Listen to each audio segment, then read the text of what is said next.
Welcome to I Said No Gifts. I'm Bridger Winegar. We're in the studio. We were supposed to be in the backyard, but Annalise got in touch and mentioned something about flash flooding and the rain, and it is raining. I don't know about the flash flooding. I don't know if this is something Annalise cooked up just to spend more time in Burbank, as they love to do. But we're here in the studio. I drove over using surface streets. I took off highways on Google Maps, and it took twice as long. It simply took 35 minutes compared to 17. I drove through 10 miles of Los Angeles neighborhoods, and it felt incredible. I'm here safe. Our guest is safe. We're all safe for now. It's an absolute... it's just the storm outside is historic. I think we should get into the podcast because I love today's guest. It's George Civeris. George, welcome to I Said No Gifts. Hello. It is an honor to be here. You are the first person I'm speaking to today. What time did you wake up?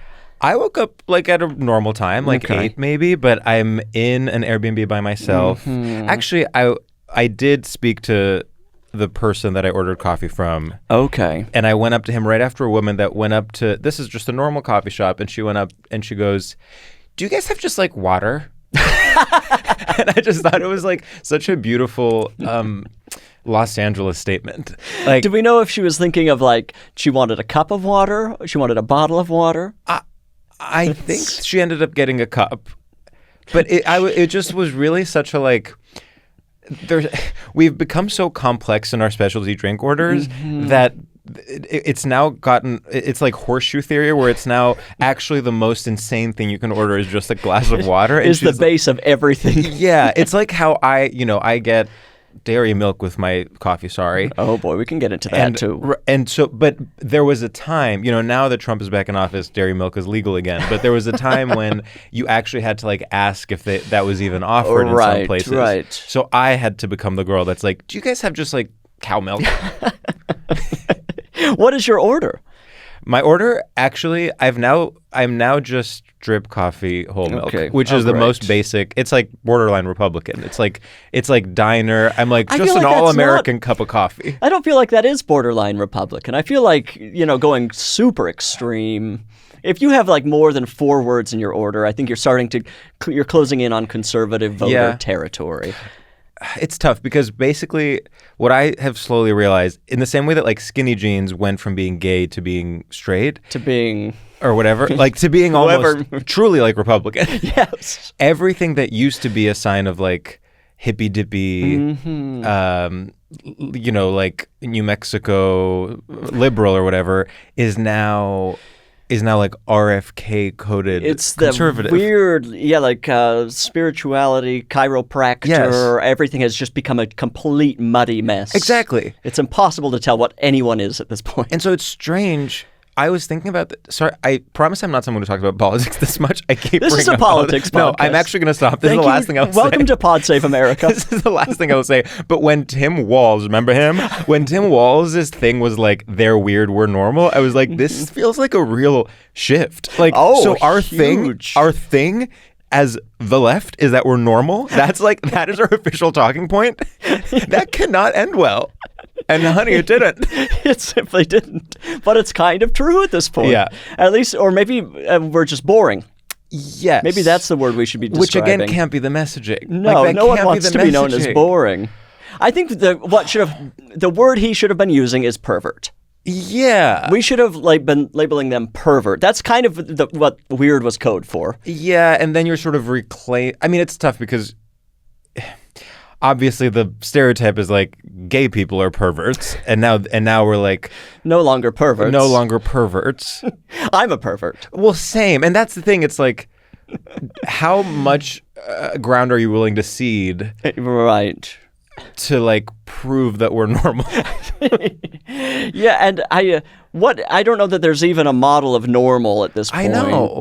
I think it's just literally, it comes down to minding your own business, which I've always been very good at. Yeah. Except for I'm also extremely nosy and a giant gossip.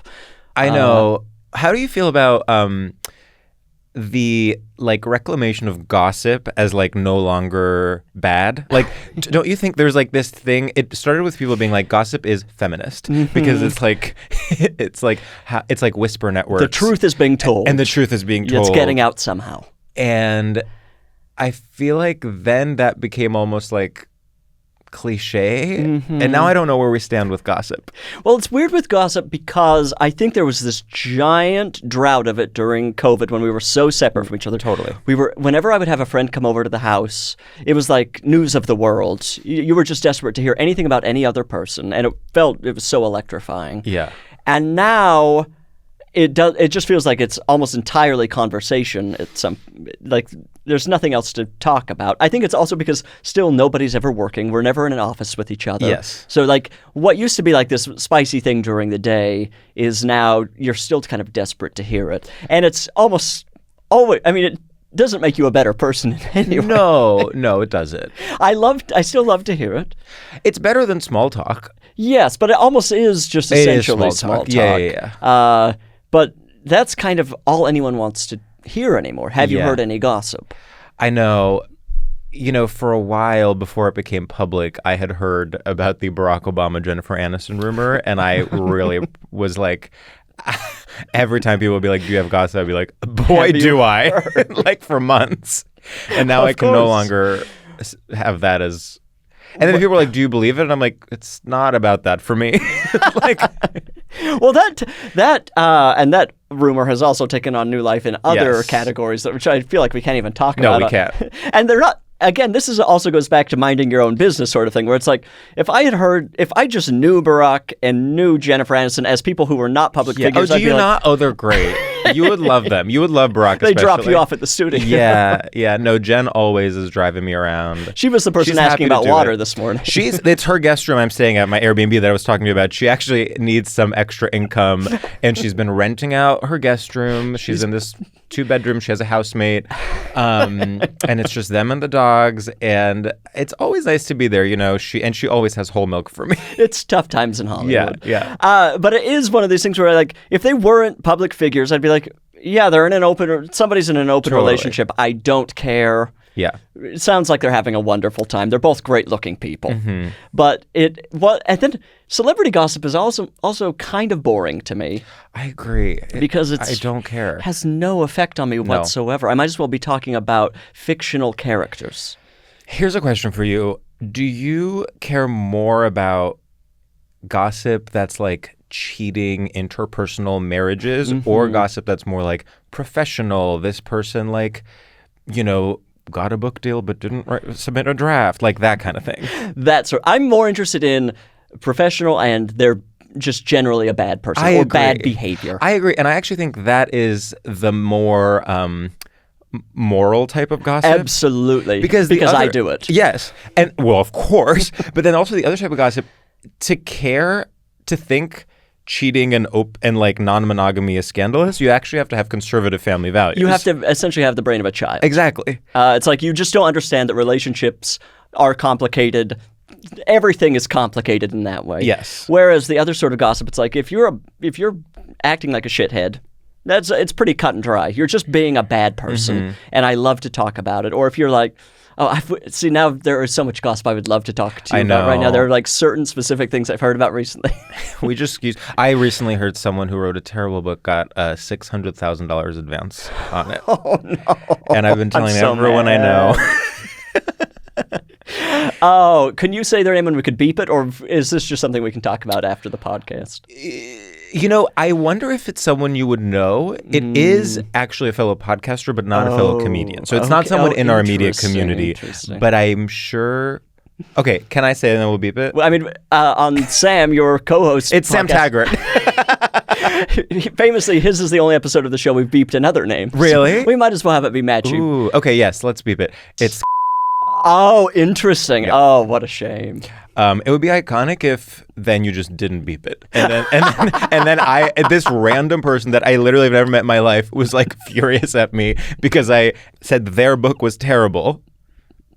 That wasn't some sort of pronoun joke, by the way. I'm just like wanting to hide their identity. Yes, of course. And Annalise will tastefully beep and edit this to make it exactly what it needs to be. No, it's funny. Okay, actually, now I'm going to stop talking about it because if I keep talking about it, then we're going to have to keep beeping it. The point is, one of my favorite types of gossip, which is also, I feel like a very New York kind of gossip, is gossiping about specific like what people got paid for their book deals. Of course. For books that like ultimately no one will read. Like no one reads books. Unless it is the thing that became the Blake Lively movie. Yes. Well, of course, yes. And fiction is different because it can be optioned. Right. I mean, it's almost built to be optioned. Fiction is sort of basically like a pitch document. Yeah, it truly is. It's like crazy. Sometimes, because even though I know new novels are mostly bad, I do fall for the marketing campaigns and I'll read them and I'm like, this is at a second grade reading level. And it's like, right, it's made for Ryan Murphy to buy it. It's made to be easy so people will read it. Yes. And so specifically Hollywood people will read it. The dumbest people alive will buy it. Yeah, I fall for it for that reason and because I'm like, well, everyone else is reading it, so I need to know what's going on. I know. And then it's just this massive waste of time, and I'm mad. The biggest example of this, and I only read probably 10 pages before being like, wait, I know what's going on, there was like a big New York Times thing about the Fireflies, or what was that thing? Ooh. That was that horrible, I mean, it's truly a bad piece of literature that became... Oh, I know what you're talking about. Is it the one that... What is it called? It's set in a swamp or something. The Fireflies of... The swamp. I remember it was just this like huge thing about it becoming like a runaway bestseller. I see. And I was so curious, and I started reading. I was like, oh yeah, it's because most people literally stop reading books in 8th grade. Yes. And God bless, but that's all they're capable of. And so the big books become these things that are written for young adults. I actually feel so alienated from it because I was about to say the sentence, I think of myself as a reader. Please bleep that. But like, whatever. Was the book Where the Crawdads Sing? Yes. That's the one I was... Okay, Where the Crawdads Sing. Close enough. Fireflies in the Swamp. Thank you. Yeah, what is it? Where the Crawdads Sing. Right, and they made a movie out of that with... It's like not Blake Lively, but it might as well have been Blake Lively. Was it the person from Big Little Lies? Was it, what's her name? Shailene? Shailene, yes. By the way, Shailene, very good on stage. I saw her on stage and she was very good. What was she doing on stage? She's on Broadway right now on a show called Cult of Love. It's written by Leslie Headland, and it actually, I just read, is being made into a film. Okay, and again, another thing that is kind of a pitch document. Yes. It's like, here's a proof of concept. Yeah, Can we make it on TV or film? Yeah. Okay, so wait, you were talking about something before. As we're... Well, whatever. We were talking about gossip. Books. Oh, no. Books. I feel alienated by, like, when I look at what is selling well, like, it's romantasy is the big... Oh, yeah, it's huge. So romantasy is huge. I don't even know a single title, but that's, like, what everyone's reading. But you can almost, like, the second you see a title of a book, you're like, oh, that must be romantasy. Yes, 100%. And... Of course, the woman who wrote Blake Lively movie. Yes. Colleen Hoover. Colleen. Colleen. I would actually love to be named Colleen and be like, it's actually pronounced Colleen. Yeah. And then there will just very occasionally be a book that breaks through that's like not Sally Rooney. Yeah, like Sally Rooney. Yeah. But other than that, and again, Sally Rooney is an interesting one because I think her writing is... I really love her writing and her novels, but it's also very clean prose and easy, not in a bad way, but like it's not... Well, her latest is probably difficult for people to read. There's a little bit more... It's the only one I haven't read. Almost stream of consciousness, or like you're in different people's heads at different times. So it's probably her most challenging for the general reader. Yeah. But she's one of the few that can actually break through. I know. It's like... And it's sort of the best we can hope for. I actually really don't like it when people shit on Sally Rooney because I'm like, do you understand how she's the only one we have? I know, true. We have got to support this There person. is one smart woman writing books that are being read. There are many smart women writing books, but only one is being read. And like, at the end of the day, like, they are good. Yes, and she's writing to her own intelligence level and saying the things that she wants to say. Saying the things she wants to say, not like appealing to some... Like, yes, her books have become series and films and whatever. Right. But I think she's challenging herself with each one. Yes. And I mean, I think it also helps that they're sexy. Yes, they are sexy. Almost everyone has something that's relatively sexy that you get to picture like an Irish hunk. Totally. And I think that helps in some way. I agree. This latest one has 2 Irish men, so hopefully that'll help. I need to read it. I have to say chess is challenging for me. Oh, sure. Because it makes me feel dumb. Yeah, of course. Which is also how I feel about crossword puzzles. Oh, interesting. I can do a mini crossword, but I refuse to do a big crossword. So my husband is one of those people that like has been doing it for decades and like prides himself in his time record or whatever, and like every morning like in bed he does it in 6 minutes. That's amazing. And when we were first dating, I was like, I'm going to try to impress him by starting to do it myself, and I was so bad at it that it actually made me resent him. I was like, why this person makes me feel bad. But the thing about crosswords, the big secret is that it is a puzzle that you learn how to do 100%, which and nothing about your husband. Totally. But it's not entirely about intelligence. Yeah, no, he's a complete idiot. And see, I mean, the guy's a moron. He's just literally like pressing buttons like a monkey. He's barely functioning. Yeah. He just figured out how to do this one thing. No, I mean, that's also what he says. But then I'm like, okay, but then even that shows the level of commitment. Commitment is my problem. Same. I refuse to commit to anything that's difficult or will take any level of time. No, I feel the same way, and I actually don't know how to fix that. And that's why I'm here. Do you play Connections? I definitely am more into something like that than the crossword. Right. I went through a Wordle phase like everyone else. I do spelling bee occasionally. Okay, sure. And I can get into that kind of thing. But I've never been... Okay, let me know if this like resonates. There's a type of gay guy that's like... It's like word games, trivia. Like, I used to be part of this thing called Learned League, which is like a trivia league. Do you know anyone who does it? No. It's one of these like kind of nerdy trivia things, and then you find out this person you thought was normal is randomly amazing at trivia. Right. And I tried doing it, and I would always be like in the bottom like 5th of all rankings, and I was like, this is just making me feel bad about myself. Of course. But then I've been reading. Have you ever read Amusing Ourselves to Death? Yes, of course. Okay, so I've been reading it for the first time. Because I thought maybe it would make me feel saner about like social media and stuff. What's going on? It's not. I mean, it was written in the 80s? In the 80s, but it is still very relevant. A lot of it's extremely relevant. Yes. But one thing that he says, which I think is interesting, is that like television and, you know, by extension, new media has made information into entertainment. And that gave rise to like trivia culture and like Trivial Pursuit and things like that. Because it's like you learn all these things, but you don't learn them in context and you don't learn them as part of like a broader worldview. You just know little facts. Right. And all that prepares you for, rather than being like an informed citizen, is just like being good at trivia.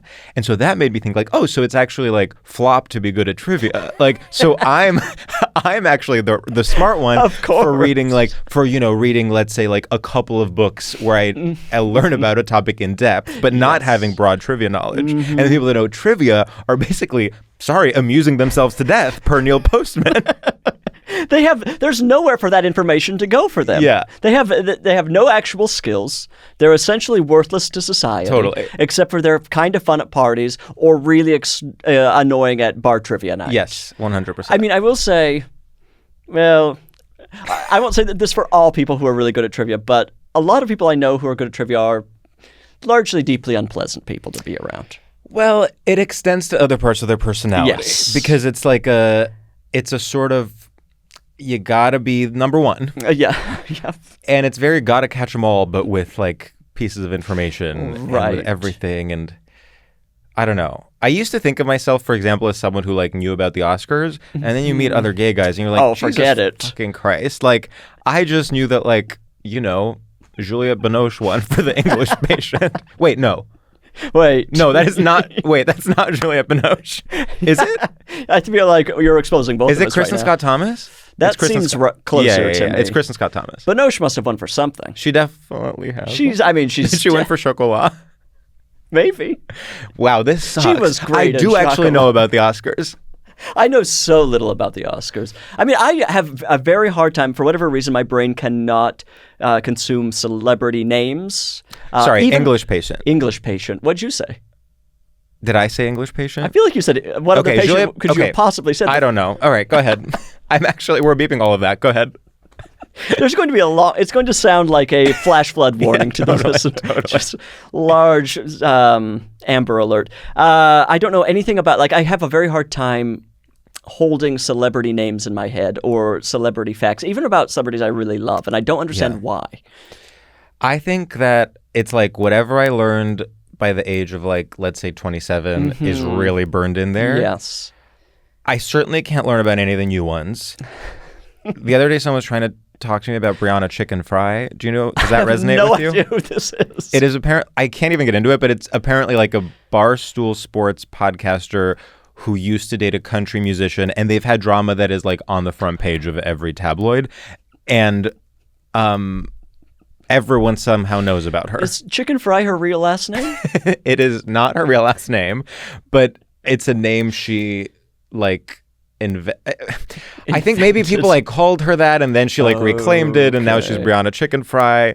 I mean, it is sort of an iconic name, I guess. Of course. I would love to be named Brianna Chicken Fry. Maybe I would be on every billboard if that was the case. Well, that's a name I'll be able to remember for the rest of my life. Exactly. Because one of those things is not a name. Right. Also, I just to make you feel better, George, Kristen Scott Thomas and Juliette Binoche were both nominated for The English Patient. Juliette Binoche won. Kristen Scott Thomas was just nominated. So you were definitely on the right track. I got two. Wow, so I'm basically Louis Virtel. That's my go-to for someone who knows a lot about Louis the Oscars. Virtel, I mean, the mind is, it's an absolute I know, library. it's crazy. It's really wild what he's able to conjure. Yeah. No, it's scary, deeply unpleasant person. Just one of the worst. No, see, I think, and going back to trivia a little bit, I think maybe you can relate to this as a gay person. Growing up, you're probably, during trivia games with friends, usually probably the best at it, which probably inflates your ego in some way. And then you get out into the real gay world, and that's when you really get demolished. You come out being like, well, I know some pop culture trivia and a little bit, I was decent enough in history. Yeah. I mean, so here's the thing, though. My parents are both engineering PhDs. So that creates a different element to all of this, which is growing up, and I'm the only one in my family who did not pursue the sciences. I was always it's everyone else would know about, the details of mathematical, the sort of math and science part of Trivial Pursuit or whatever it's called. Right. And I would be struggling. And my mom is a huge history buff and has very encyclopedic knowledge of geography.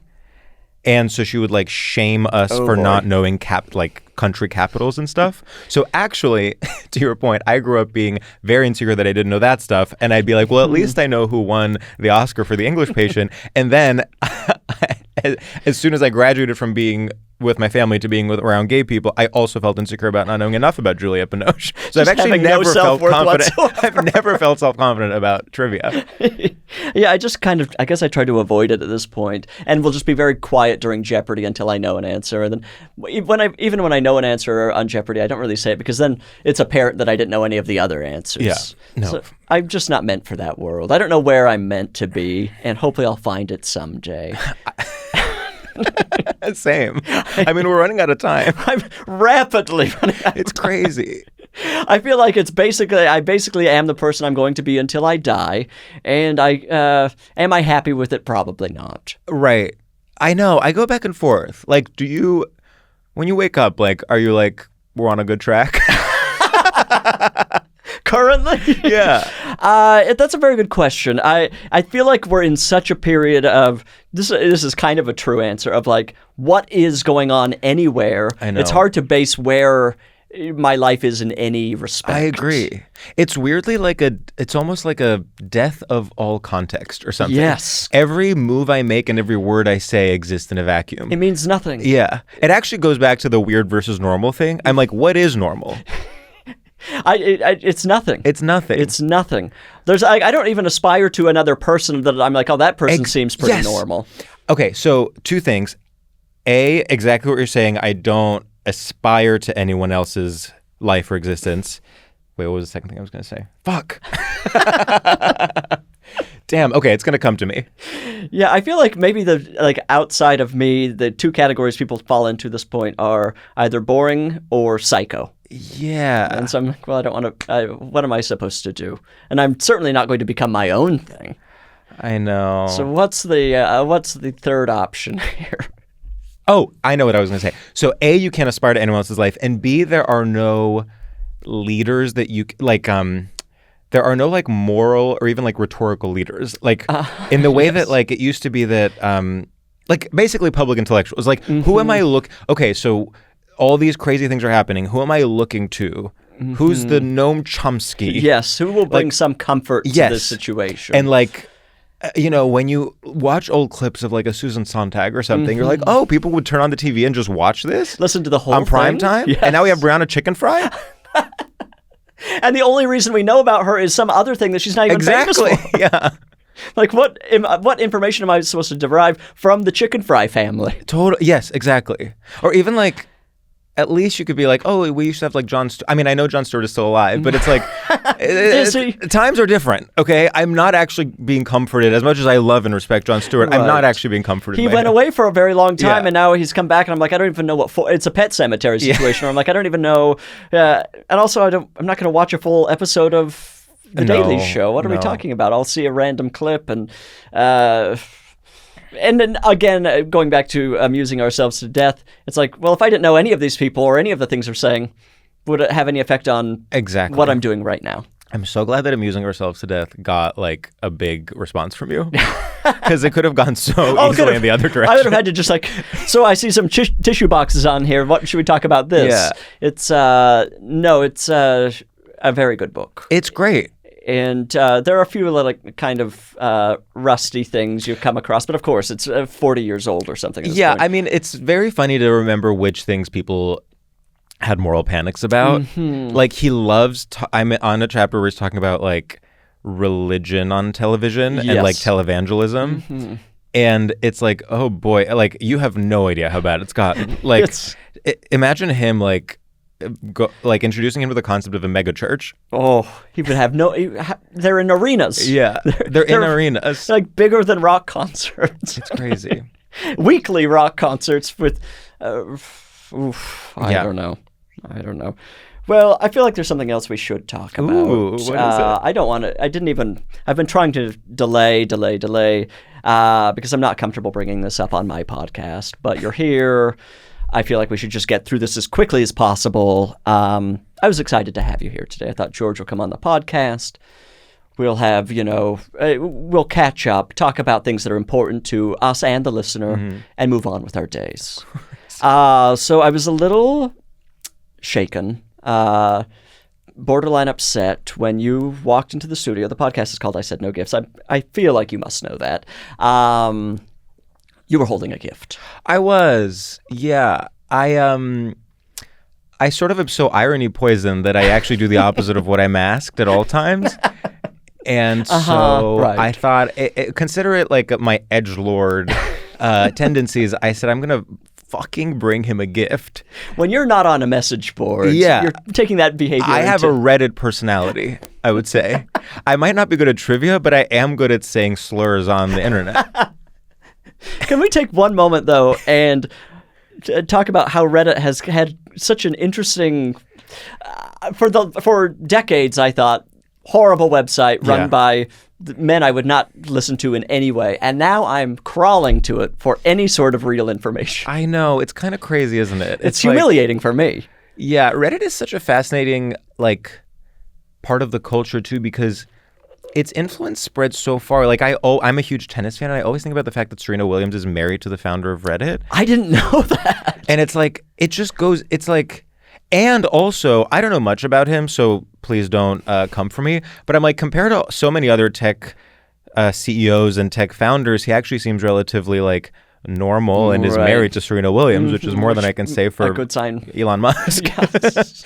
And so it's like, then also Reddit had one of the first female CEOs, which is so goes against their the sort of reputation they have in the public imagination. You would assume, yeah. It weirdly is one of the only social media platforms that wasn't like overtaken by advertisements and like promoted content and just like slop. Right. Like Instagram is a hellhole. It is so awful. So unbelievably poisonous in literally every way. It's crazy. And it's become inescapable. But also, I don't know what to do with that aspect of my life. Yeah. I wish I wasn't tied into it professionally. No, I every day I wish I was. And also sometimes I'm like, is that even a cop-out that I even pretend I am? It's right. Like, does it have any effect? Yeah. I don't know. But what if it does? Let's bring out the gift. It's in this beautiful little white bag. I would say the store that it's from is very misleading because it's actually has nothing to do with... Read what... How have I never heard of this? It's called Bestie's Vegan Paradise. Correct. Is it a vegan grocery store? So it is a vegan grocery store or like a vegan sort of specialty food store that also sells hot dogs. Okay.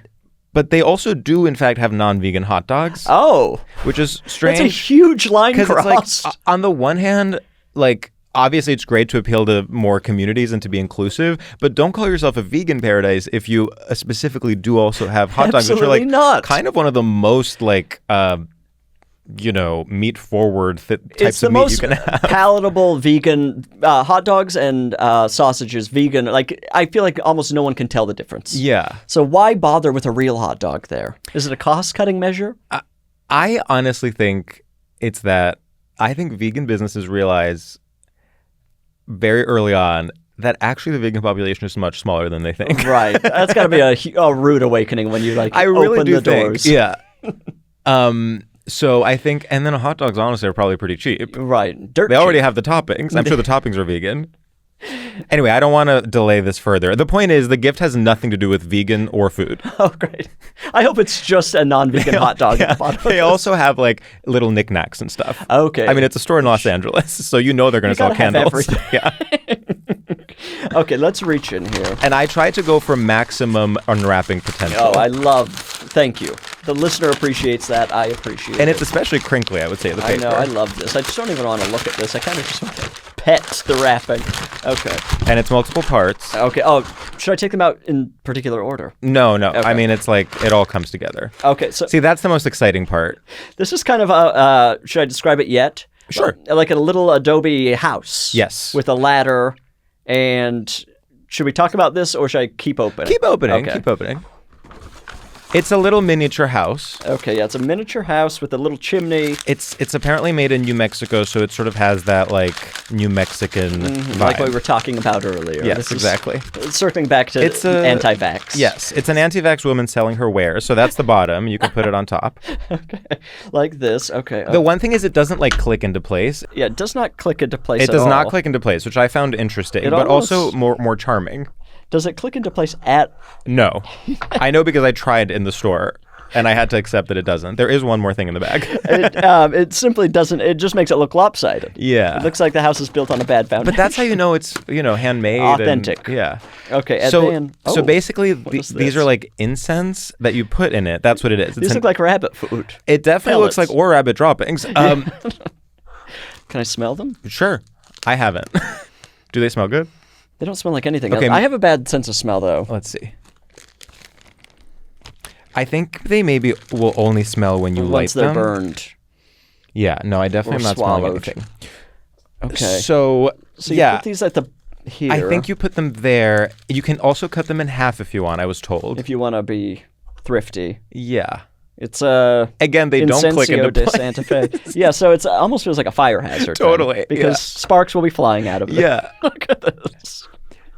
I love this. So, but did this come from Vegan Paradise? Yes. So you were kind of just browsing. So here's what I'll say. I can tell you my thought process.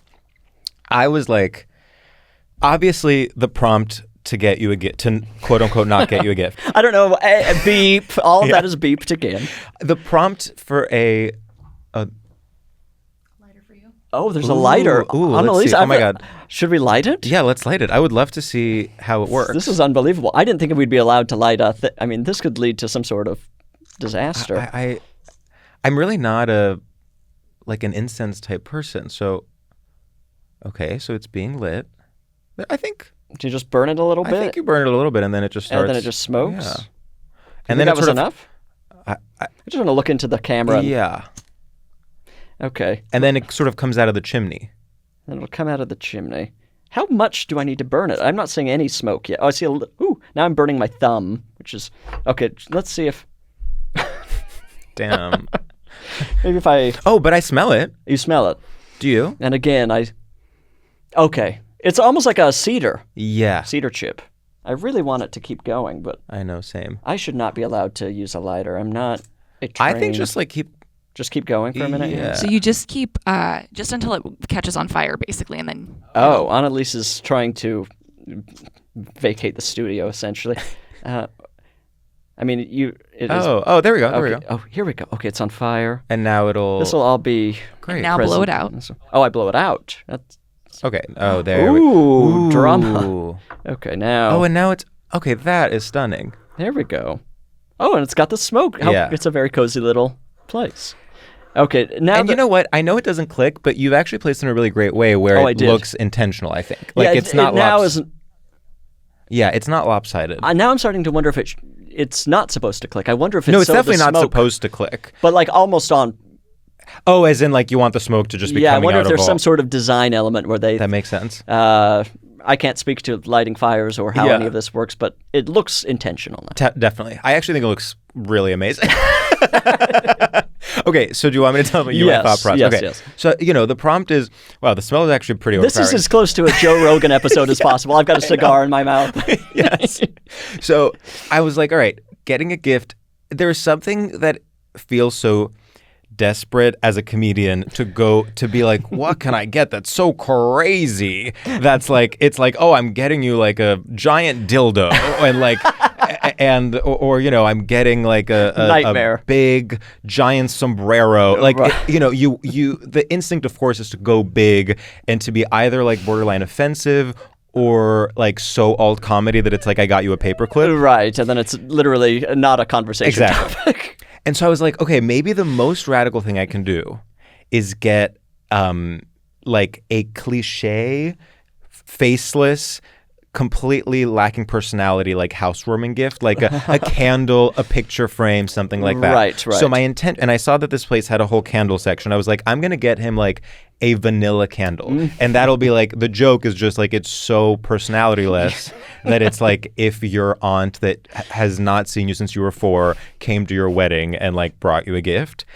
But then, I mean, I'm sorry, but I just have such amazing, like, aesthetic impulses that, you see a tiny little... So I was in the candle section with the intention of buying a boring candle, but then I see a little made in New Mexico... Thank God. Made in New Mexico miniature house that you put a little thing in it and then the smoke comes out of the chimney. And I'm like, well, I can't not get that. It's so charming. So I really... This can actually go in my home.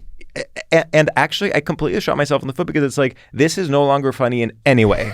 It's just like a cute little object. Which I appreciate. I'm glad. I think that this is kind of a secret for guests on this podcast, is if they bring something that's genuinely interesting or interesting to them. I mean, this is a shock. Yes. They want to talk about it. Which I think, I mean, this is something I actually want to talk about because I've never been to New Mexico. And I haven't, and that's I'm the other obsessed thing. with the idea. I have no connection to New Mexico. I literally don't like incense. Like I'm much more of a candle person at home. I've never lit incense.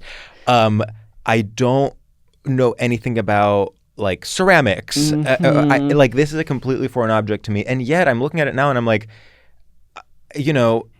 sorry, but you're never going to throw that out. There's like, no way. That's going to be part of your life forever, and you're going to have to move apartments or move houses with it. I'll happily move houses, and it's also something I can carefully put in a box. It's not going to overtake anything. Yeah, there are different categories of gifts that I get on this podcast. Things that are actually in my house that I can put up and just leave, and I don't feel ashamed of. It doesn't detract from the rest of what's happening in my home. Then there are things that are interesting to look at, but I certainly wouldn't put out. Sure. And then there's garbage. Yeah. And this is number one. I'm so happy. No, and I really did think about the garbage question because I was like, is it funny to bring like a cup of coffee? Because by the way, let me say this. So generally speaking, this would be a very easy prompt, like bring anything and we'll talk about it. I am visiting with no access to my own things, staying in a completely like faceless Airbnb, and it is pouring rain and I don't have a car. So actually, I woke up today and I was like, oh, I should cancel. Like it would actually be easier to cancel than to think of something I could like either walk to from my Airbnb or get an Uber to a store.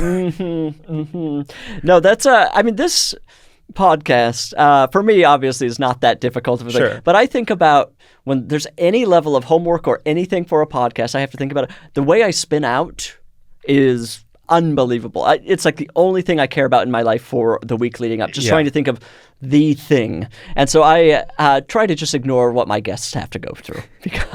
But I appreciate it, though. I think, like, it's very... You're almost, like, deconstructing, like, the idea of a conversation. Because the conversation has to have a topic. Sure, yes. And you're like, okay, so what object can we talk about? Yes. That's completely the hope. Random. That's the absolute hope. That it will force a conversation in a way that no natural conversation would ever go. Yeah. But back to New Mexico. Definitely. And by the way, I also want to say there were other options. One was like more of a teepee. And I was like, I can't go in a direction that feels almost like, I wouldn't say appropriative, but like, well, if I give you something that's shaped like a teepee, then I would have to like make jokes about the idea of a teepee. Yes, a teepee is a complicated territory. Point, I think it's not what we went through in elementary school. Yes, society has kind of figured out that teepee's not just a generic symbol. And of course, I'm sure it has different connotations in New Mexico. Again, a state I've never been to. Of course, there may have never been a teepee in New Mexico. Who knows? So I was like, and then there was a log cabin. That was the other option. Oh, okay, which is boring and stupid. Thank you for saying that. To me, I'm like, I could imagine living, like if I was to move to New Mexico, I would want my house to look like this. If you live in just kind of a new build in New Mexico, why are you in New Mexico? Right, exactly. You've got to be in something that looks like it's made from clay. Yeah. It should be in the sun at all times. I really like the little top. So if you turn it around, you see there's like a ladder that leads to the top. Yes. And this little door. Can you imagine a dinner party, like an outdoor dinner party? The natural wine is flowing. You have everyone there. You can see your view of just like the desert, I guess. And people are smoking hash. Too much hash. No, this is almost a reason I can't go to New Mexico, because I've really created the ideal version of what that state is. And I will just briefly say they do have the absolute best state license plate. Ooh, what is it? It's stunning. Okay. I'm going to show it to you. Okay. Because recently, my home state switched their license plate to the most boring possible. You're from Utah? Yes. Okay. And it's infuriating for me because we used to have a kind of a fun license plate, and it's upsetting for me. This is the New Mexico plate. The coloring, the design. Oh, that is stunning. Why every state needs, it's like, oh, we're going to go for it. Why wouldn't you go for it? There's something about New Mexico and Arizona where, like, they were so ahead of the curve just graphic design-wise. Oh, yeah. And, like, design trend-wise. Oh, yeah. And it's interesting that people always call that family of aesthetics like Scandinavian, like the sort of minimalist meets like exposed whatever clean lines, and it's like, yeah, but it's also Southwestern. It's extremely Southwestern. Look at this little house here. Look at that. You don't get that in Copenhagen. Yes, you absolutely wouldn't.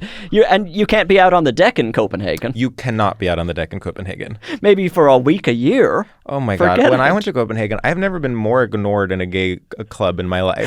I might as well have not existed. Is that true? Yeah, I don't know what it was. I mean, I also probably had a sort of air of desperation about me. I was like pretty young and like didn't have the, disarming confidence I have now. I mean, I would never dare to bring this as a gift to someone. What was the general vibe in the Copenhagen club? I just think there's something about, this was probably like 2014, let's say. Mm-hmm. There's something about like the cliche outfit. It's like, imagine like a Japanese architect, mm-hmm. Like clean lines, issey miyake, like sort of like kind of wide-legged pants. Yes, you're right, yes. Whatever. Also really tall because it's Scandinavian. Yeah, intimidating. And so everyone was dressed like that, but as though they had like woken up that morning looking like that. That's the trick. And I just was very American Apparel because that was what was going on over here. You were drinking vitamin water. It was the tail end of American Apparel, I'll admit. Yes, that was that must have been post article about that guy. Yeah. What was his name? That creep with the mustache. By the way, they have great clothes now at Los Angeles Apparel. Los Angeles Apparel. Yeah. But the company has kind of been taken over, I think, by decent people. We hope by decent people. I will not be looking into it. Good cotton. Yes. Yeah, great cotton. Great basics. Great basics. Great. In my old age, I'm experimenting for the first time in my life with I wouldn't call it a muscle tee, but a sleeveless. Oh, sleeveless interesting. tee. I wonder if I'll wear a sleeveless thing to the gym. I think you could absolutely put. You have. Oh, God bless. Yeah. But I don't know that. I don't know that I could go out in public in just polite company wearing that and be not thinking about it the entire time. No, I know. And you know what else? When a gay guy wears a sleeveless shirt, I literally have to stop. My instinct, as though it's like the doctor hitting my knee and my knees going up and my legs going up. Literally, I cannot stop myself from saying, "Okay, arms." It's shocking. It's you think you're not that cliche or whatever. You think you're not someone who would say, "Okay, dormant. arms." Yep. And it literally happened to me in Chicago recently. My friend Parker was wearing a sleeve, and it was as though I was suddenly hypnotized. Okay, arms. And then, if someone were to say that to me, I don't know what I would even do with the information because it's half a compliment, half a just it's not sexual. Yeah, but I'm now I'm even thinking about it even more than I was before. I know. I'm gonna go stand in the bathroom until everyone's suddenly you're forgotten. flexing, Yeah, it's a strange. But you're experimenting with this. Oh yes, I am. I'm experimenting with sleeveless. There's something about it that feels. I mean, again, I wouldn't go on I wouldn't go to a wedding in a sleeveless.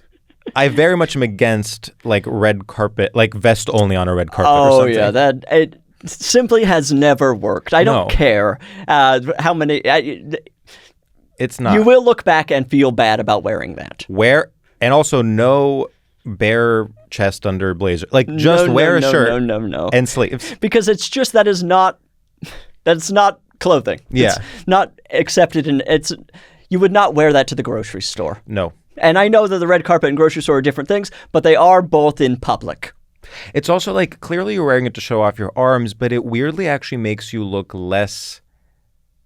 Okay, what do arms denote? A sort of rugged masculinity. But then when you just wear a vest, it's okay, well, you're Katie Lang. You're dressed like a fifth grade teacher. Yeah. It has the opposite intended effect. Yes, exactly. And almost no vest ever looks good in any situation. 100%. So fully exposed, just seeing pure vest feels crazy to me. So I would not wear it in, it's more just if I'm going to a gay bar, I will occasionally do it and be well, this is my big arm day.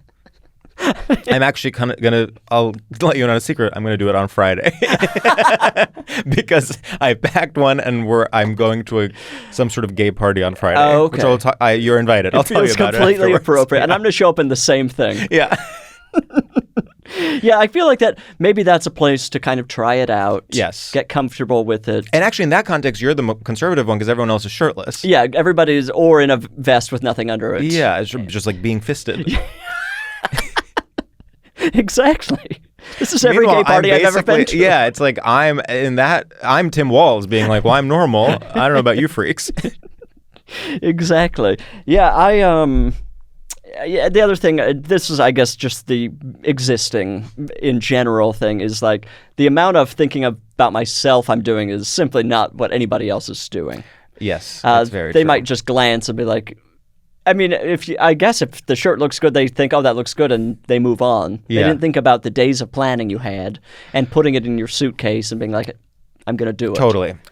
That said, there is a point at which they do, if you are dressed stupid enough, they do start thinking about it. Exactly. And that's actually, it's I think I could get away, I think you or I could get away with a sleeveless tee from Los Angeles Apparel. Okay. Okay. But then let's keep going further. It's all right, maybe then after that it's like, could we get away with spaghetti straps? No. I actually think if you or I showed up to a function wearing like a sort of limited to spaghetti straps with a little flower over here. Losing friends rapidly. Yeah. And everyone would like keep commenting on it and it would not feel good. Because it's so far out of the realm of possibility for what I wear. Yeah. Not that there's anything wrong with that, but for what I've trained people to believe about who I am. I know. To show up in that would be too much for everybody. And it would be an evening ruining experience, probably for everyone. But if you and I showed up in matching limited to there we go. Now no one knows what to do. Yeah, no one knows what to do, but also it's also like, you know, we know each other, but not that well. But then, like, us showing up in matching outfits at a party, and then everyone's like, oh, I didn't know they were, like, best friends. Yes. I didn't know they were so close. And then people start wondering, like, should I wear that? Like, yeah. It actually kind of does look good. And this is how you break down social norms. Totally. And create a new reality. Maybe it's time for me to get one... but I'll have to be around gay people first, gay people and women wearing it, before I hang around with straight people, because straight people love to razz. Yeah. Well, I know it's complicated because it's like they do love to razz, but then it's also, I feel like at some point, sort of post, you know, Jonathan Van Ness, straight people were like, all right, just to be safe, I'm not commenting on any clothing. So you can show up wearing truly like a cow Halloween costume with udders, and a straight guy will just be like looking at you dead in the eye, being like, so, like, what do you do? Because he's so afraid. He has no idea what's going on in the culture at that moment. I guess that's probably true. Interesting. I feel like it's purely intention. If it looks intentional, it's always intention. I don't know. We'll see what happens with my future fashion choices. But I have been wearing them to the gym, and I'm getting more comfortable with the idea. Yeah. We'll see what the future holds. I mean, at the gym, you know, it's like you are flexing by design. Right. And it's always nice to get a little peek of yourself mid-flex with a... Yeah, what are we working with here? Yeah. Also, my gym is very inconsistent with the air conditioner, and it truly initially was out of necessity because it's like, what are they doing with the AC? Yeah, I feel like I have the flu when I'm in this place. I love the place, but there are some issues with air flow, and so I got on YouTube. How do I make a sleeveless shirt? Oh, you made it yourself? I made it myself. I made several. Wow, well, they look great. I got to tell you, Los Angeles Apparel will do it for you. I'm going to pop in there and see what they've got. I would be remiss not to say that this has stopped fuming. There's absolutely no smoke. It's not functional. Now just let's light it up for the rest of the episode. Why not? And is there anything left we have to say about... I mean, travel-wise, I really would like to go to New Mexico. Is there anywhere you're looking forward to going? Ooh, great question. Well, okay. I am... allegedly going to Japan. Oh, that's exciting. When?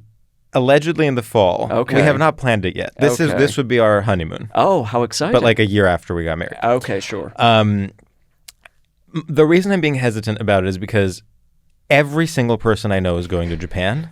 Or has been in the last 12 months. And it's like I'm almost old enough to not care about being part of a trend, but not quite there.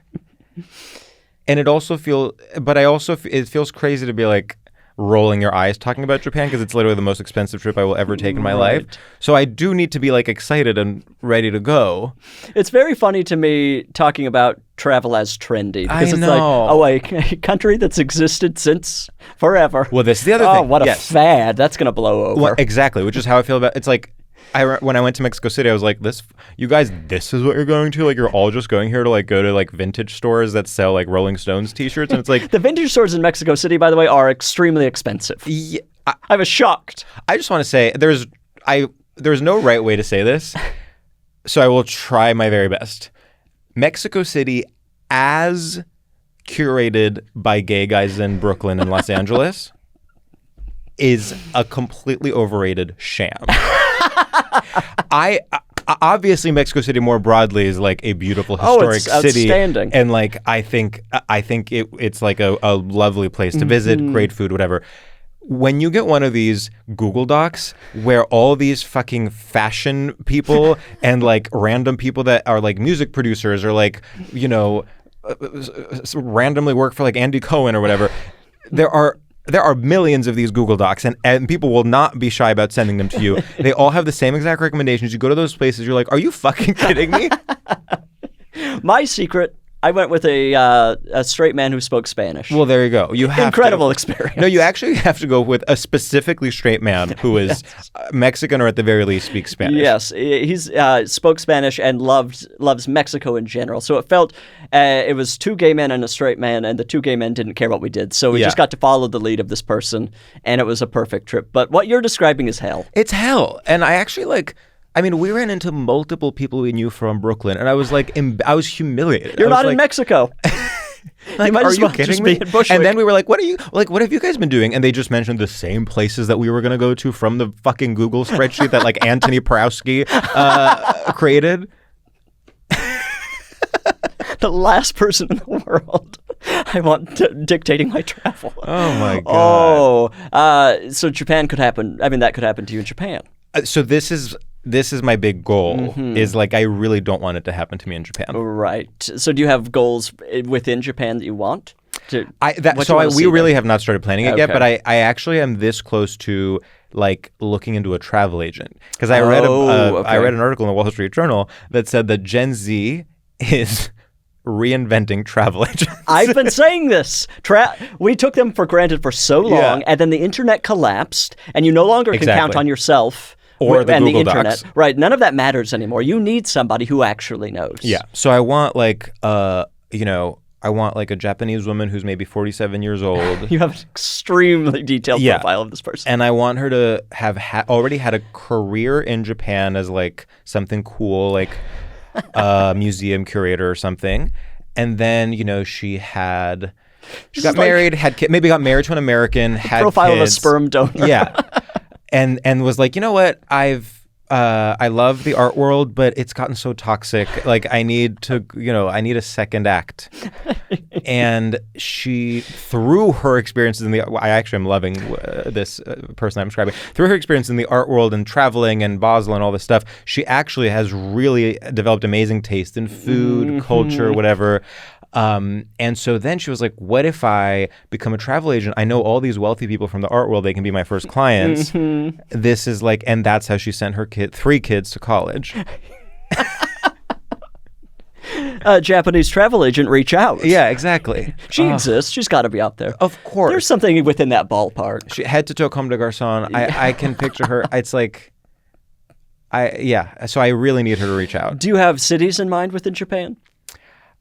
See, I shouldn't have brought it up because literally we have not started talking.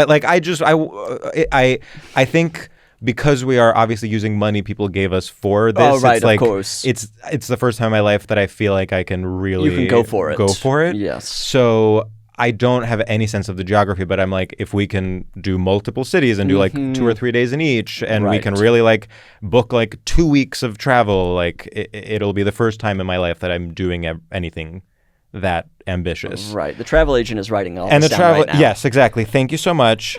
Have you been to Japan? I have. I was there in 2015. Okay. Did you enjoy it?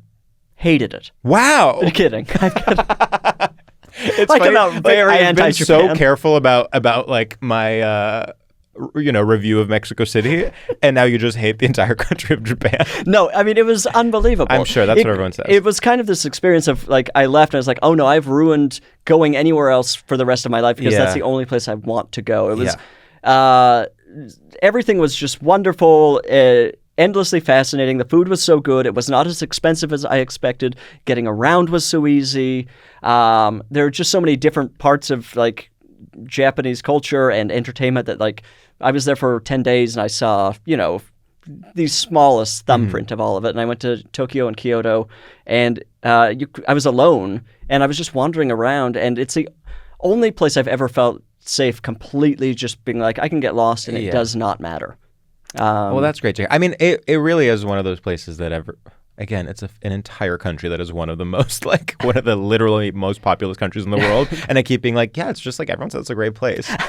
I'm also very conscious of sounding like a dumb tourist because I am from a place that is such a tourist destination. Because I like mostly grew up in Greece. Right, and so tourism is such a big part of the culture that I, as a Greek person and as someone who like went to high school in Greece, I know I roll my eyes so easily at like cliches that people have about it. But there's no way to know what the cliches are about other places. Yeah, those are the big things you hear about. Yeah. And you're like, well, I guess that's what I see. Yeah. Do Greek people resent tourists? Actually, they don't. Okay. I actually think, obviously to an extent, if like a place is overrun by tourists and you can no longer go to your favorite beach or restaurant or whatever, then obviously that's bad. However, because Greece sort of doesn't have any other huge parts of its economy, no offense. Right. To the country. Tourism is so, like, when tourism is booming, that just is such a good sign for the health of the country. Yes.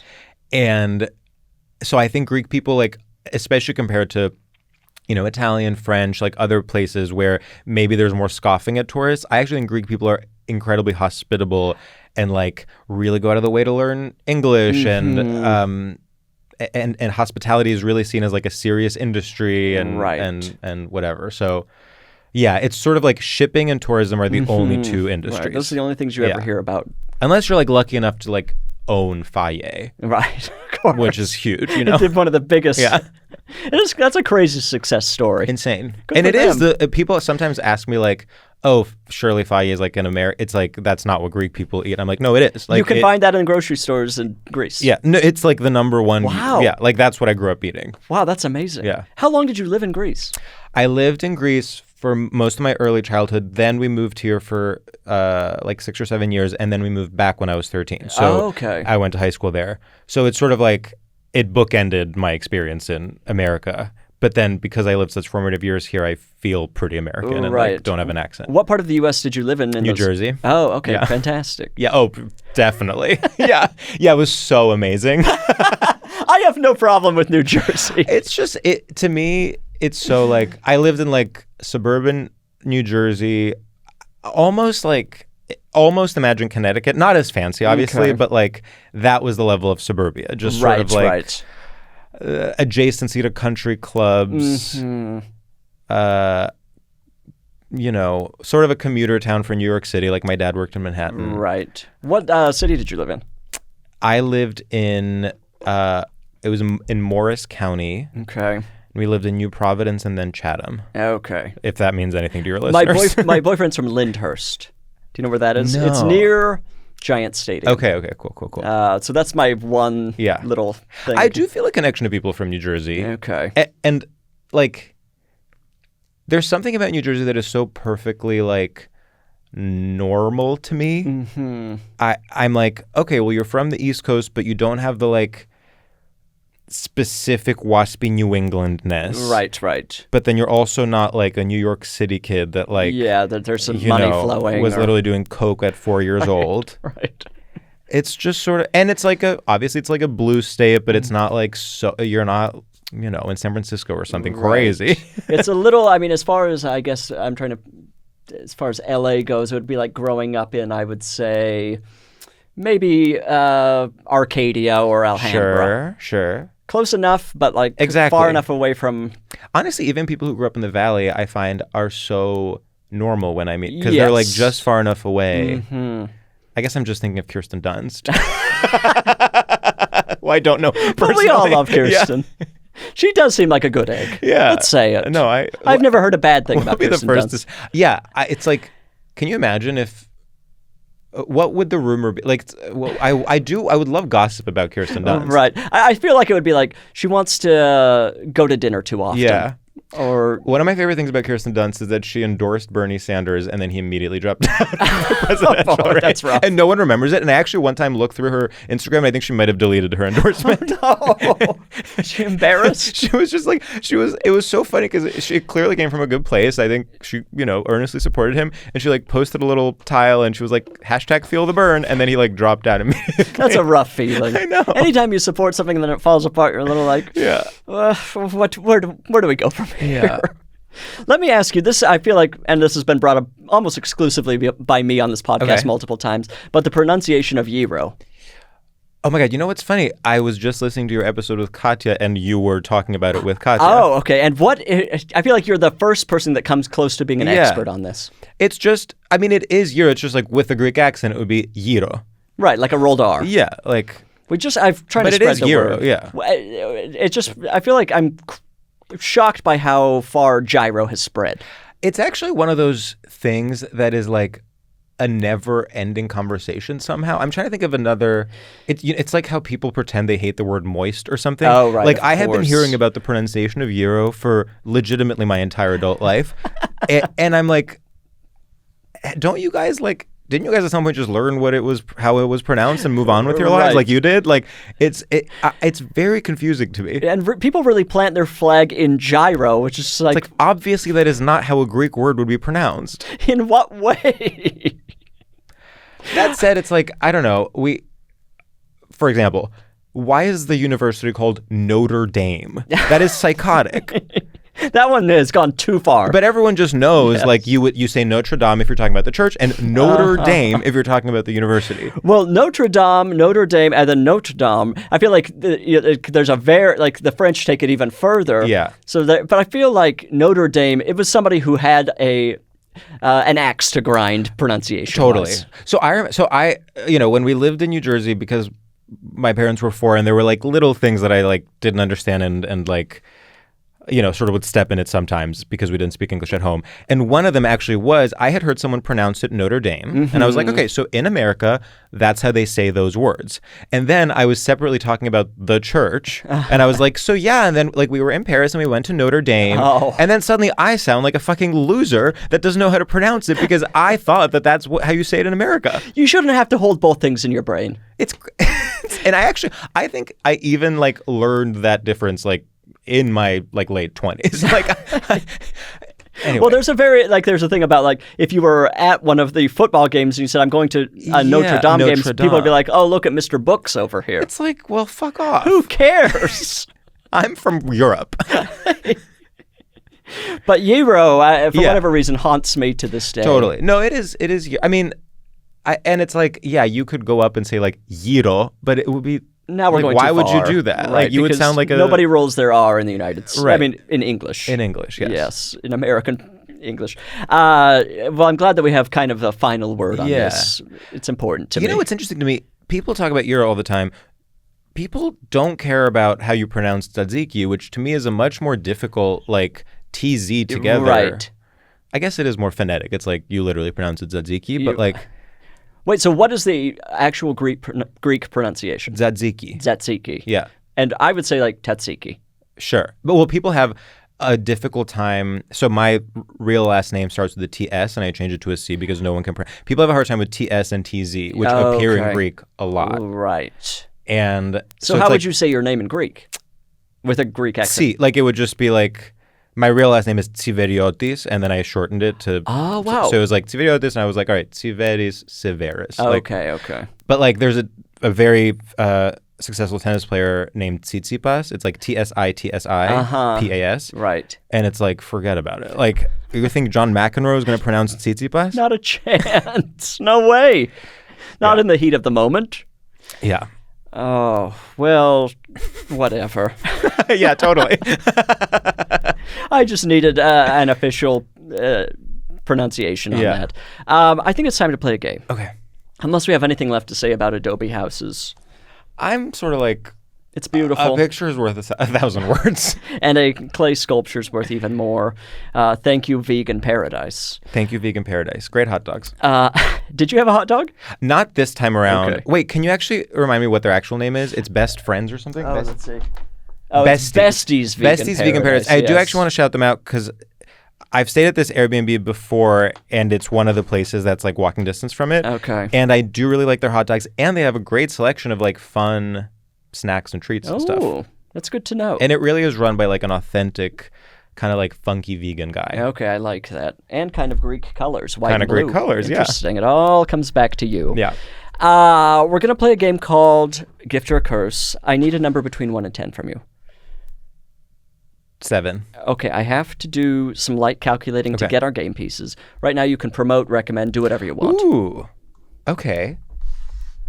I want to say I am the only person that has watched the film Emilia Perez twice.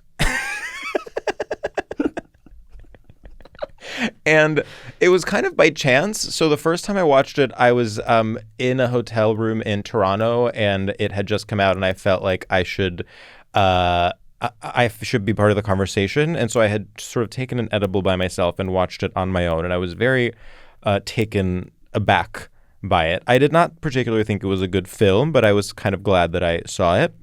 And then the second time I saw it, it was my husband's birthday, and we had a big lunch, and then we're sort of like, just like wanted to sit on a chair, go to a movie, whatever. And the only thing playing was Emilia Perez. So I was like, sure, I'll see it a second time. And now it's kind of all I can talk about.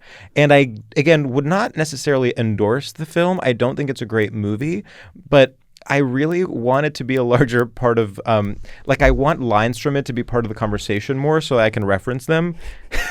And it's like, I keep cornering people and talking about it, and everyone keeps being like, oh yeah, like she, her tweets, and like, isn't that terrible? I'm like, yeah, no, I totally agree. Like, I definitely don't support anything she has said, but like, what about in the movie where she says bingo?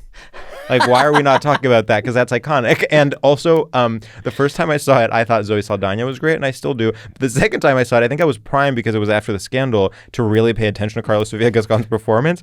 And I'm sorry, like, I definitely disagree with all her political views, but she's actually really phenomenal in the film. I mean, I have not seen it yet, and I would like for you to kind of just even briefly explain why, because it seems so universally hated. Yes. Why anyone has voted for this. Okay, so is it just money that's driving this? I'm sure Netflix has has a lot to do with it. However, it already won Best Actress at Cannes before it was even bought by Netflix. Okay. So this is exactly the kind of conversation I want to have with my friends and peers, because I think it's fascinating that it's gotten this big response, because you would think, oh, it's like old liberal boomers who want like a heartwarming tale of self-actualization, but that's not what it is. She's a villain. It is about this woman who is a drug lord who like murders. Oh wow, I didn't know that. And then she I don't want to ruin it, but she attempts to get her life in order, but her past comes back to haunt her, let's say. And she is a morally complicated character. Okay. Like, she's not this like inspirational symbol of an empowered woman or something, like. And so I actually think in its own way, it's like sort of, despite the fact that it's not a good movie, I'm sort of like, oh, how funny and almost good that it has gotten people's attention. Right. And the music is bad. Is any of it memorable? Yes. Does it have a defying gravity moment? Have you seen the clip of Penis to Vagina? I've seen a clip, and I'm not sure if this is it or not. I remember someone sending a thing to me. I was like, what am I looking at or hearing? So it must have been this. Zoe Saldana is basically hired. I realized I was supposed to promote my own work. And we'll get to that. Whatever. So, maybe when this comes out, this will be completely irrelevant, so I apologize for talking about Emilia Perez. Zoe Saldana is hired to figure out a way for this woman to transition. Okay. And as part of that, she goes to a clinic that specializes in gender-affirming surgery, and she is... in this number, she is in conversation with a doctor, and they are talking about it in the most like ridiculous, cartoonish way. So she goes, the doctor's like, man to woman or woman to man, and then Zoe Saldana is like, man to woman, and then the doctor goes, penis to vagina. This is like Rocky Horror. Literally. That's crazy. But here's what explains it. Sorry, I'm going to stop talking in 1 second. What explains it is that it was actually initially an opera that they turned into a musical. Oh. And the thing with opera is that like, the songs are not like musical numbers. Like they're not, they wouldn't translate, like they're not pop songs. They're people just singing words without any like song structure almost. Yes. And it always sort of sounds off. Like when you see an opera, you're like, wait, so this is what opera is? This is what I've been hearing about all these years? Just people almost yelling words. Yeah. So I think that does explain. Again, I'm not endorsing anything about this film, but I do need everyone to see it so we can finally have a conversation about it that isn't like, that's rooted in facts. You're tired of the lies. Yeah. So anyway, that's what's going on with me. Listen to StraightioLab. Listen to StraightioLab. That's George's podcast. My podcast. I'm recording. Yeah, I'm recording a special on April 1st. It's at the Slipper Room. Go see George recording a special. Yes. What do you think about me recording a special on April Fool's Day? I'm being very Joker vibes. It's a tough thing to get. It was not everyone to deal with. It's not my intention. I think that's going to work against you in a lot of ways. I definitely agree. Unless you can't embrace it. Yeah. Because then people start to wonder. You can't ignore. There's no winning with this. No, it's bad. It's bad. April Fool's is. We've got to move on from that holiday. I know. No one has a good time. It ruins everything. It's just a waste of 24 hours of a day. The news cycle becomes very difficult to follow. You can't trust anything. Yeah, but you have to trust me when I say that is when the recording is happening. Actually, and this is not happening. a joke. Everyone go see George. Okay, and that's it. Okay. And yes. This is how we play Gift or a Curse. I'm going to name 3 things. You'll tell me if they're a gift or a curse and why. Okay. And I'll tell you if you're right or wrong, because there are correct answers. Gift or curse. Okay. Okay, number 1. This is from a listener who we have no idea who it was. This must have come from Instagram Live, so deal with it. Gift or a curse when someone sneezes multiple times in a row? I think just on a literal level, it feels like they're being possessed. Like someone is like acting normally and suddenly they're just like making weird noises and movements and and it feels like a devil is like either entering or exiting. I just can't imagine that being a gift. Wrong. Oh, okay. It's a gift. Oh. This is why, because I feel like it really separates people from the people who have a problem with the sneeze and people who are seeking attention. I think 1 sneeze is a natural thing to do. 2 sneezes is a natural thing to do, but that's where we stop. Once you go past 2, you're an attention seeker. You're looking for the spotlight, and I know exactly who you are. You're just trying to make noise and get... I'm not going to say bless you more than twice. I usually will say once and then do a polite laugh at 2.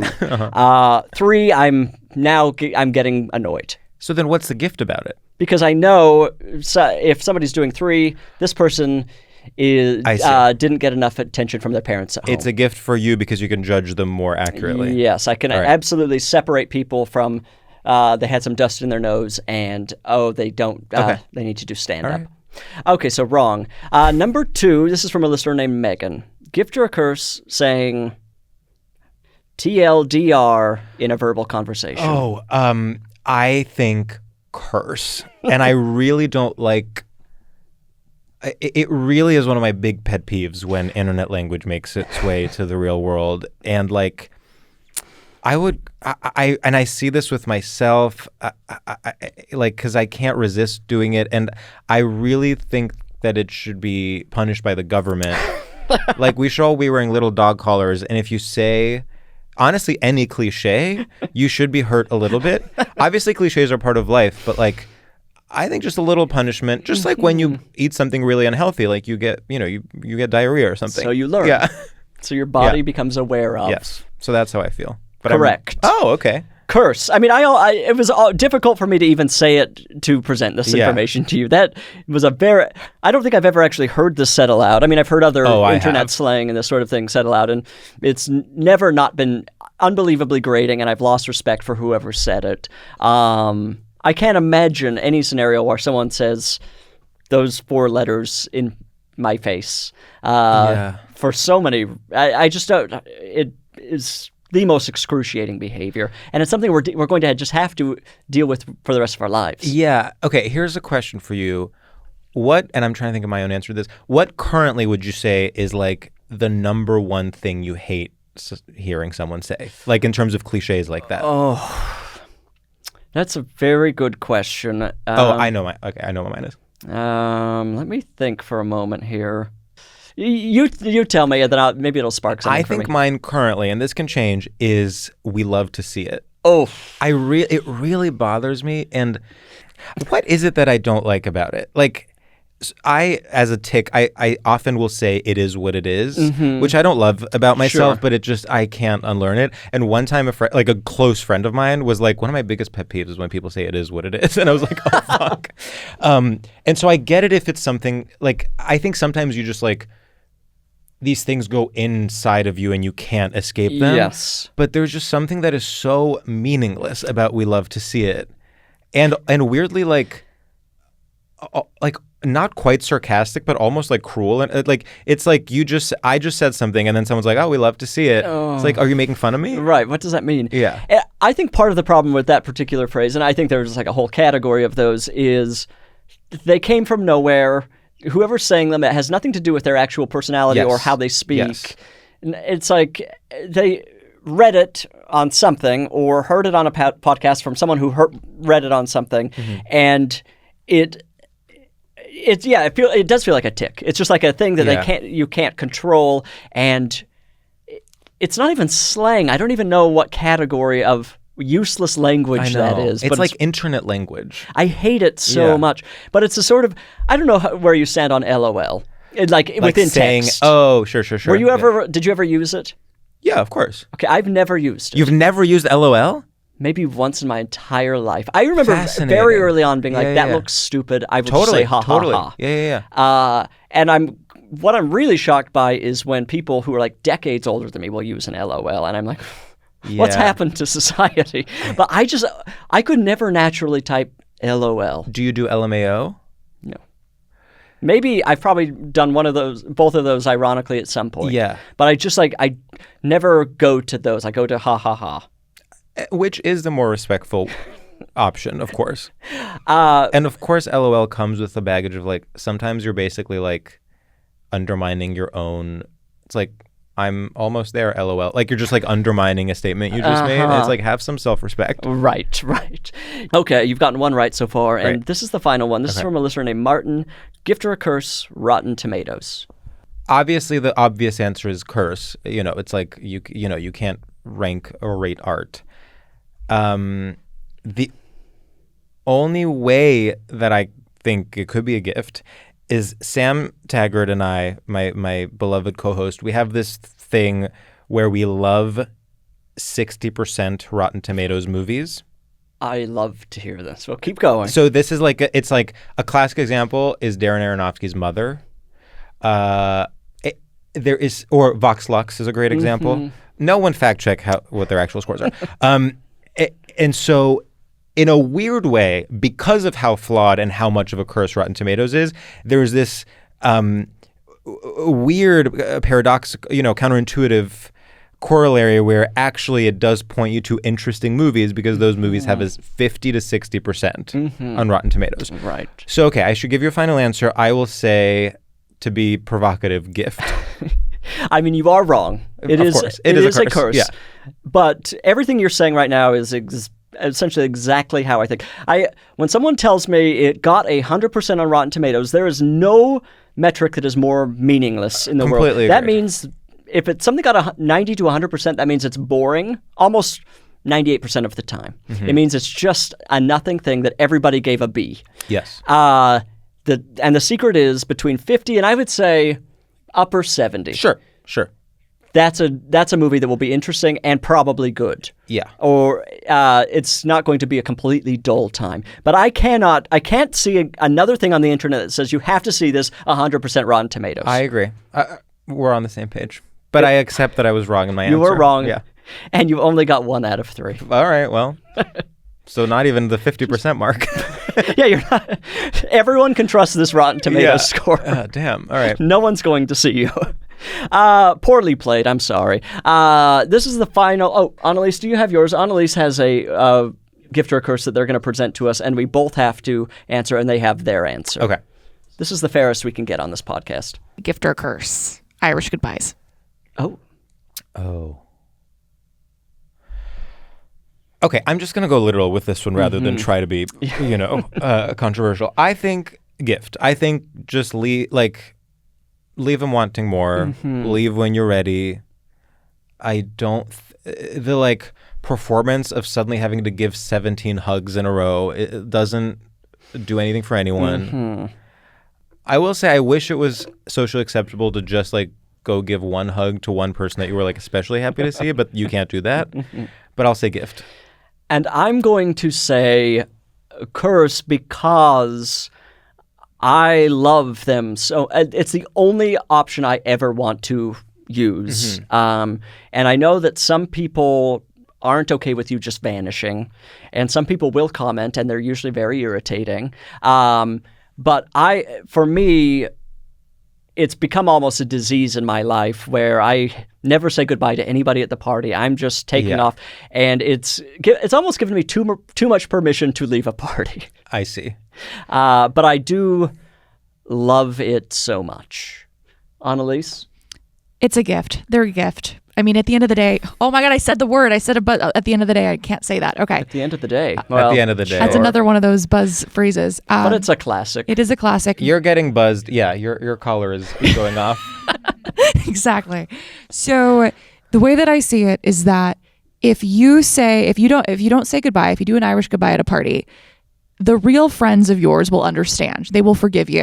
And the ones who wouldn't are the exact kind of person that it's appropriate to give an Irish goodbye to. So your reasoning is absolutely justified for doing it in the first place. Wow. Right. Yeah, I totally understand that. Annalise, you are wrong. George, you are wrong. I'm correct. Very interesting. But it seems like we all appreciate the Irish goodbye in some way, and that's what is important. Yeah, I would even say your answer was in favor of it, and then you called it a curse. We're all in favor of it. Yeah.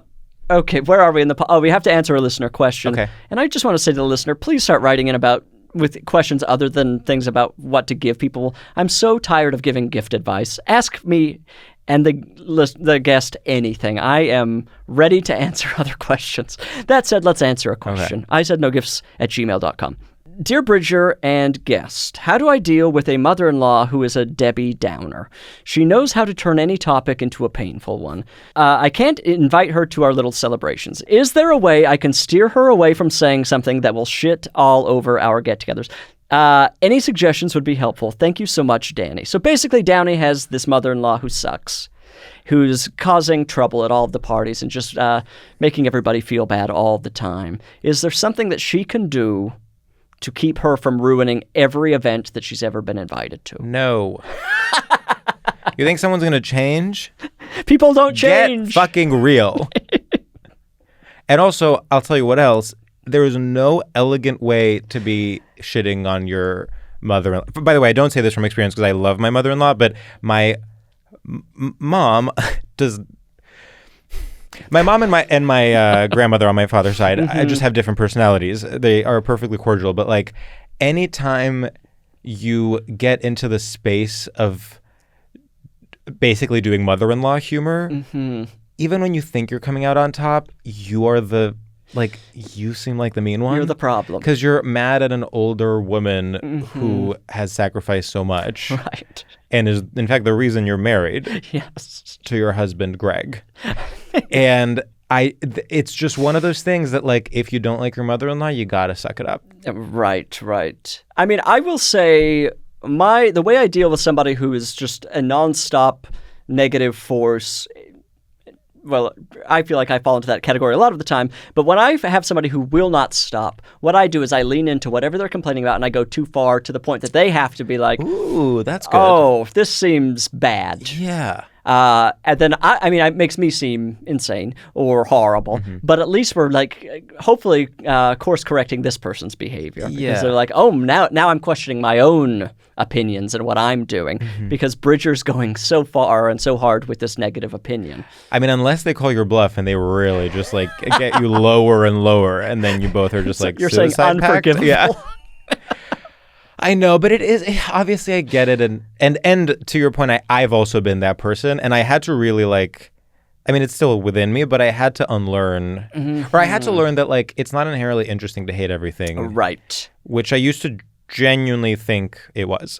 But I'm also going to say there's a category of person that will say you just hate everything. You'll say something critical about something. Yeah. I bet you've dealt with somebody like this where they say, well, you just like to hate everything. That category, that sort of person is very much you have too much time on your hands. Yes. How do you think of these things? That kind of person. I mean, talk about a cliche that thankfully is on its way out is like let people enjoy things. Oh, because that was a poisonous period of time. That is a bad philosophy. What if I enjoy constructive critique? Yes. You can't give everything a free pass. No. Some things are bad. Yeah. I think the thing is, most people that the let people enjoy things thing is yelled at don't deserve it. Like, it's like most people are perfect like you and I, and we're just like very critical, but then when we do like something, we have a thoughtful... We will express that. Yes, and we'll be thoughtful about it, and it'll be like... There's evidence. Yes. But then it is true, just inevitably, that there are some people who do hate everything. Right. But they make it worse for the rest of us that are just like really kind of smart and critical. Right, who have standards. Exactly, yeah. But just once when I criticize something, I'd like someone to say, you have standards. Yes, exactly. Rather than you hate everything. I know. Whatever. I need more compliments. Danny, do whatever you want with the mother-in-law. Don't write back in. Beautiful. We answered the question. I have this gorgeous little thing that will be in my kitchen very soon. And I've had such a lovely time with you. Me too. This has been so lovely. Thank you for taking part of your trip out to come here in the rain. Listener, the podcast is over. I need you to just figure out something to do with your day. I have no suggestions whatsoever. I love you. Goodbye.